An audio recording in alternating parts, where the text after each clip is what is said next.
Bonjour à tous. Au programme de cette nouvelle revue de presse, les retraites complémentaires ne seront pas revalorisées cette année, un amendement rectifie la taxation sur les assurances vie et la taxe foncière retrouve une accalmie. Annonce attendue et prévisible pour les retraites complémentaires. Les conseils d'administration de l'ARCO, le régime complémentaire des non-cadres et des cadres, et l'AGIRC, le régime complémentaire des seuls cadres, ont décidé le 11 octobre qu'il n'y aura pas de revalorisation au 1er novembre. En effet, depuis les accords de 2015, la valeur des points AGIRC et ARCO est indexée sur l'évolution des prix à la consommation hors tabac, diminuée de 1 point. Avec une inflation prévisionnelle pour 2017 de 1%, elle n'évoluera donc pas et restera à 0,435 € pour l'AGIRC et 1,251 € pour l'ARCO, nous rapporte le particulier. Les retraités risquent donc d'être assez mécontents, car ces pensions complémentaires sont inchangées depuis 2014, les pensions du régime général seront gelées et la hausse de la CSG touchera 60% des retraités l'an prochain, selon Capital.fr.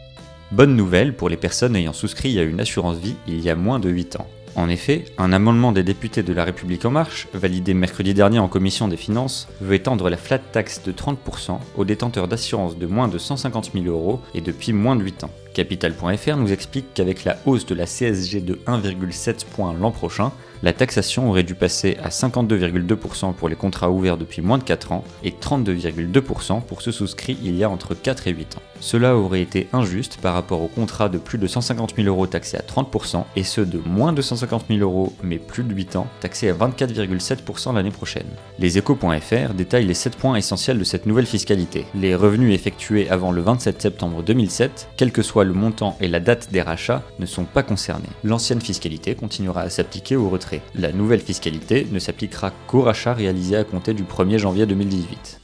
Retour à une relative accalmie sur les impôts locaux. Le Figaro Immobilier nous informe que cette année, 2 fois moins de villes ont augmenté leur taxe foncière. Elle a augmenté de 0,98% en moyenne dans les 50 plus grandes villes, alors que cette hausse était 4 fois plus importante entre 2015 et 2016, selon l'Observatoire de l'Union nationale de la propriété immobilière. En moyenne nationale, les propriétaires versent aux collectivités l'équivalent de plus de 2 mois de loyer, mais cela varie en fonction des villes. À Grenoble, ils paient l'équivalent de 4 mois de loyer contre un peu moins d'1 mois à Paris, précise Jean Perrin, président de l'UNPI.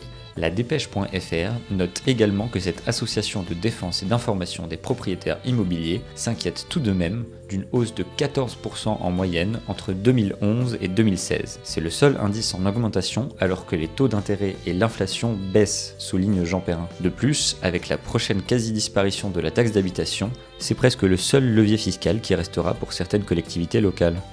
C'est tout pour cette nouvelle revue de presse, on se retrouve très vite pour un nouveau point sur l'actualité des finances.